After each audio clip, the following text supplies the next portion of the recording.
नमस्कार। एक बहुत ही अच्छा न्यूज़ चीन से आ रहा है। चीन ने फिर से एक नया कीर्तिमान स्थापित किया है। जी हाँ, चीन ने एक परीक्षण किया है और परीक्षण में उसकी ट्रेन ने महज 2 सेकंड में 700 किलोमीटर प्रति घंटा की रफ्तार को हासिल किया। ये अब तक का सबसे तेज किया गया रिकॉर्ड है और शायद विश्व में कोई भी देश यहाँ नहीं खड़ा हो सकता है जहाँ पर वो केवल 2 सेकंड में, आप मान सकते हैं, 700 किलोमीटर प्रति घंटा की रफ्तार को प्राप्त कर लें। यहाँ पर इस बात को भी जानें कि चीन ने जो ट्रेन आने वाले समय में, वैसे तो ये प्रायोगिक स्तर पर ही केवल है, लेकिन जिसका प्रयोग चीन ने किया वह प्रयोग जो था बेसिकली मैग्नेटिक लिवाइटेशन टेक्नोलॉजी पर आधारित है। मतलब क्या, ऐसी ट्रेन जो एक तरह से हवा में तैरे। कैसे तैरेगी हवा में? तो नीचे न ट्रैक होगा, जो परंपरागत ट्रैक होता है वैसा नहीं, और न आपके ट्रेन में पहिए होंगे।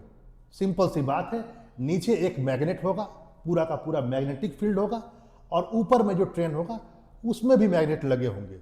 दोनों मिल करके एक दूसरे को धकेलेंगे। मतलब सिंपल सी बात है, नीचे लगा हुआ मैग्नेटिक फील्ड जो है ऊपर लगे हुए ट्रेन के अंदर का जो मैग्नेटिक फील्ड है उसको ढकेलेगा, आगे या पीछे ढकेलेगा। इसी टेक्नोलॉजी पर आधारित है। यानी कुल मिलाकर के यह जो टेक्नोलॉजी है, इसके अंतर्गत ट्रैक से ट्रेन ऊपर होगा, जिससे क्या होगा, घर्षण नहीं होगा, और घर्षण नहीं होने के कारण बहुत तेजी को प्राप्त किया जा सकता है। ठीक है, इसी टेक्नोलॉजी पर आधारित है। यहां पर इस बात को भी समझें, वह यह है कि चीन ने इसका जो प्रयोग किया, इसके लिए उसने बाकायदा किसी ट्रेन को तो नहीं बनाया, लेकिन एक ऐसे व्हीकल को बनाया जिसका लगभग वजन था 1 टन। क्योंकि कल को चीन ये भी दिखाएगा कि आखिर उसने किसको यहां से वहां तक भेजा, कागज के टुकड़े को नहीं भेजा।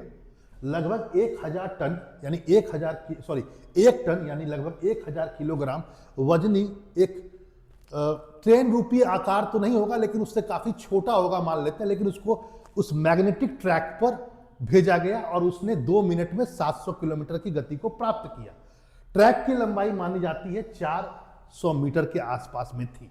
ठीक, यहां पर कुछ बातों को और भी आप जाने, वह यह है कि परंपरागत ट्रेन से, चाहे वह बुलेट ट्रेन हो चाहे कोई भी ट्रेन हो, भारत तो अभी तक बुलेट ट्रेन की ही बात कर पा रहा है जिसकी अधिकतम गति 350 तक हो सकती है, जो अभी तक नहीं आया है, प्रस्तावित है अहमदाबाद टू मुंबई। लेकिन हम उस पर भी चर्चा करेंगे, भारत कहाँ खड़ा होता है। लेकिन यहाँ पर इस बात को जान लीजिए कि चूंकि यह जो ट्रेन का जो परीक्षण किया गया, ये ट्रैक से ऊपर होगा और इसमें पहिए नहीं होंगे। याद रखिएगा, न कोई पहिया होगा, न कोई इंजन होगा, न कोई गियर होगा।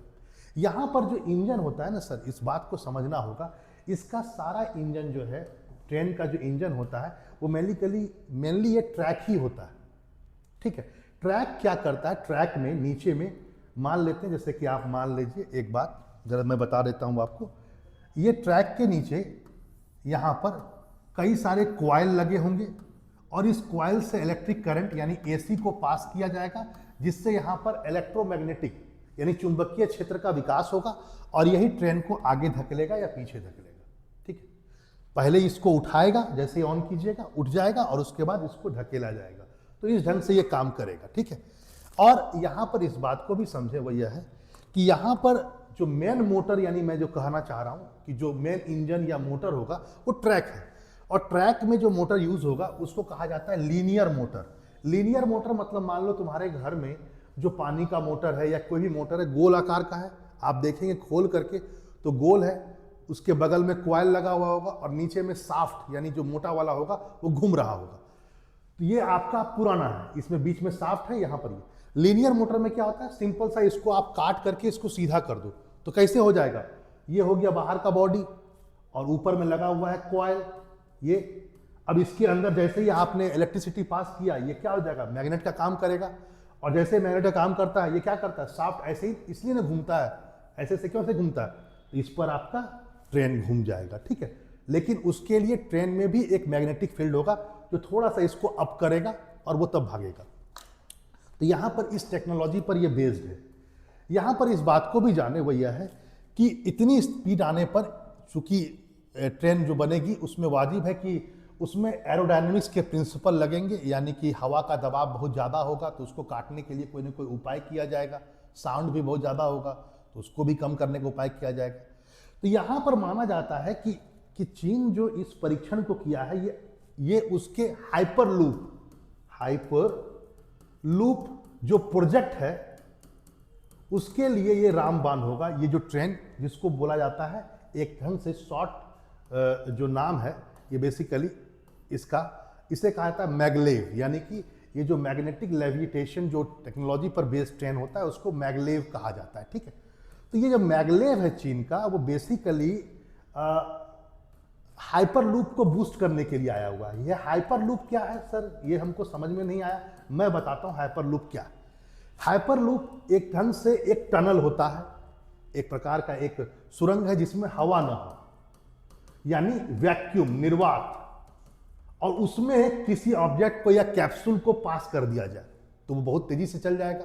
क्योंकि अंदर में हवा नहीं है तो बहुत तेजी से जाएगा। लेकिन किस पर भेजिएगा, कोई भी कैप्सूल ऐसे थोड़े चल जाएगा वहां तक, तो उसके लिए ही ये टेक्नोलॉजी लेकर आया गया मैगवेव। चीन ने मैगवेव टेक्नोलॉजी को हासिल करके आने वाले समय में हाइपर लूप को बूस्ट करेगा, यानी हाइपर लूप वाले ट्रेन को बूस्ट करेगा, जिसमें उसकी स्पीड 1200 से लेकर 1500 किलोमीटर तक भी हो सकती है। यानी अभी जो प्रैक्टिकल चीन ने किया वो हवा के प्रेजेंस में किया, जिसमें 700 किलोमीटर तक 2 सेकंड में पहुंच गया। लेकिन उसको लंबे समय तक रखना, उसकी स्पीड को बढ़ाना, ये भी तो जरूरी है। इसके लिए चीन ने बाकायदा 2000 किलोमीटर माना जा रहा है 2 किलोमीटर लंबा एक हाइपर लूप टनल बना रहा है चीन, जहां पर इस टेक्नोलॉजी का पूरा परीक्षण आगे जाकर किया जाएगा। यानी ये जो ट्रेन आ रहा है ये केवल चीन की एक शुरुआत है।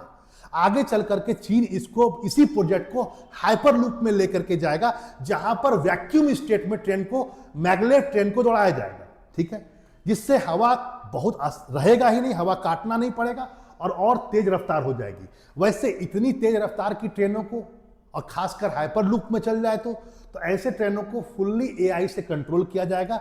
मैन इसमें कोई इन्वॉल्व नहीं हो सकता और कर भी नहीं पाएगा, चाहे वो स्पीड कंट्रोल हो, ब्रेकिंग हो या इमरजेंसी कोई चीज हो, सब एआई पर होगा। वाजिब बात है, मैग्नेटिक फील्ड के द्वारा ये किया जाएगा। तो एक बात जान लीजिए, चाहे वो स्पेस हो या हवाई जहाज हो, उसके कंपेयर में इन ट्रेनों में कम ऊर्जा की खपत होगी, और साथ ही साथ यदि ऊर्जा की खपत कम होगी तो वाजिब है इसको ले जाने में, एक जगह से दूसरे जगह इसको ट्रैवल करने में पैसा भी कम लगेगा, और दूसरा पॉइंट, पर्यावरण को भी नुकसान कम होगा। यानी वैसे कुछ लोगों का ये मानना है, विश्लेषक का मानना है कि यदि मैगलेव टेक्नोलॉजी को और अच्छा किया जाए तो आगे चलकर के ये अंतरिक्ष और विमानन क्षेत्र को भी बूस्ट कर सकता है। मान लो अभी कोई विमान है, उसके लिए हमें रनवे बनाना पड़ता है, तो कल को मैगलेव टेक्नोलॉजी के थ्रू उतना स्पीड को हासिल कर लिया जाएगा एक छोटे से ट्रैक पर 2 सेकंड में 700 किलोमीटर। तो आप सोच सकते हैं, थोड़ा लंबा ट्रैक हल्का सा बना करके एरोप्लेन को भी उसी ट्रैक पर ले जा सकते हैं। स्पेस क्राफ्ट यानी कि रॉकेट को छोड़ने के लिए भी ऊपर भेजना है तो कुछ इस ढंग का बना करके ऊपर भेज सकते हैं। वैसे ये बात दूर की है, लेकिन विशेषज्ञ कहते हैं यदि ऐसी टेक्नोलॉजी आगे चल करके और अच्छी होती है तो इसका रोल विमानन क्षेत्र में से लेकर के अंतरिक्ष क्षेत्र में भी हो सकता है। इससे सबसे बड़ी बात है, आपको पता होगा, रॉकेट में बहुत ईंधन लग जाता है और इस कारण से उसका पेलोड, जितना वो सामान ऊपर ले जाएगा अंतरिक्ष में, वो बहुत कम हो जाता है, क्योंकि इतनी ईंधन चाहिए रॉकेट में कि उसको पहले एस्केप वेलोसिटी, यानी कि आपको पता होगा 11.2 किलोमीटर पर सेकंड की स्पीड जब तक उस रॉकेट को नहीं मिलेगा तब तक वो ऊपर जाएगा ही नहीं। यदि इसी टेक्नोलॉजी से उस स्पीड को हासिल कर लिया जाए तो इतना भर भर के जो हम उसमें ईंधन और प्रोपेलेंट यूज करते हैं, जिससे उसका वजन इतना बढ़ जाता है, तो जरूरत ही नहीं पड़ेगा। रॉकेट हल्के हो जाएंगे, भारी भारी सामान ले जाएगा, क्यों, ईंधन की आवश्यकता नहीं, ट्रैक से ही चल जाएगा ऊपर वो। ये चीज एक संकल्पना है, आप समझ सकते हैं इस बात को। वैसे मैंने जैसा कहा कि बीजिंग इस ताल में है कि वह इस पूरे मैगलेव को हाइपर लूप से जोड़े। इसके लिए 2 किलोमीटर लंबा एक वैक्यूम ट्यूब बनाया जा रहा है जिसमें इसको चलाया जाएगा। हाल ही में भारत सरकार ने, चूंकि आपको भारत से भी कंपेयर करवा दें, भारत ने अभी तक ऐसा कुछ तो प्राप्त नहीं किया, लेकिन मद्रास आईआईटी के परिसर में हम लोगों ने 410 मीटर इतना एक हाइपर लूप टेस्ट फैसिलिटी को डेवलप किया है, जो एशिया का पहला है। लेकिन हाँ, चाइना कुछ दिनों में इसको पार कर जाएगा, वाजिब बात है 2 किलोमीटर लंबा बना लेगा। हमने अगस्त के महीने में ऐसा फैसिलिटी डेवलप किया है, लेकिन अभी तक हम उस पर कुछ खास दौड़ा नहीं पाए हैं, क्योंकि मैगलेव टेक्नोलॉजी जब तक हम लाएंगे नहीं तब तक उस हाइपरलूप फैसिलिटी का भी ज़्यादा उपयोग हो नहीं सकता है।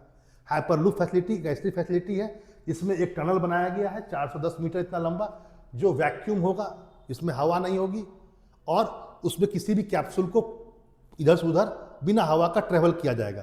लेकिन उसी टेक्नोलॉजी को यदि हमें ट्रेन में इस्तेमाल करना है, क्योंकि भारत सरकार की जो रेलवे डिपार्टमेंट है उसने मिलकर के इसको डेवलप किया है आईआईटी में, तो वाजिब बात है इसका उपयोग ट्रेन के लिए किया जाएगा। तो इसके लिए मैगलेव टेक्नोलॉजी को डेवलप करना पड़ेगा। भारत अभी काफ़ी पीछे है उसमें, भारत अभी कोशिश में लगा हुआ है। हाइपरलूप बेस्ड फैसिलिटी तो आ गया है, लेकिन उस पर दौड़ाने के लिए जो ट्रेन होना चाहिए वो सही अभी तक नहीं बन पाई है। भारत अभी विकास के दौर में, देखते हैं भारत कब तक पहुंचता है। फिलहाल चाइना से जो खबर आ रही है वो यही है, चाइना ने अपने एक स्टेप को पहले प्राप्त कर लिया है, अब उसको वो हाइपरलूप में ले जाएगा।